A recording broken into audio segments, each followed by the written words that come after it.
हेगला engagement आज मो सांगर are मासरे हेबो ता बाहागर। जय जगन्नाथ मोर सभी को स्वागत करुची नुआ एक मिनी ब्लॉग को। जलखिया मैगी को खाई मुदेई बाहरी पड़िली जगतसिंहपुर जीवा पई। सांग नानुर एंगेजमेंट थिला बोली जगतसिंहपुर जाई अटेंड करिली। बाटर रही गाड़ी रे प्रेशर भरी आगु को बढ़िली हनुमान को दर्शन करी। जगतसिंहपुर जाई पहुंची गली न्यू कपल पई बुके गोटे किनी आनिली। स्टेज ऊपर को जाई पहुंची गलु दुही को सभी शुभेच्छा जणाइलु।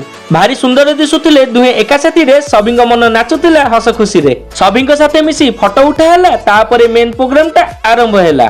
स्टेज ऊपर केक और मुदी को सजेई देई आसीगले दुहे एकाठी होई। प्रथमे दुहे मुदी को पिंधेई देले तापरे केक काटी खुआई देले। तापरे जाई सभी साथे लंच करिले। करि सारी लंच घर को बाहरिली। विदाय जणाई देई जगतसिंहपुर को पुरी रे पहुंची गाड़ी रे भरिली पेट्रोल को।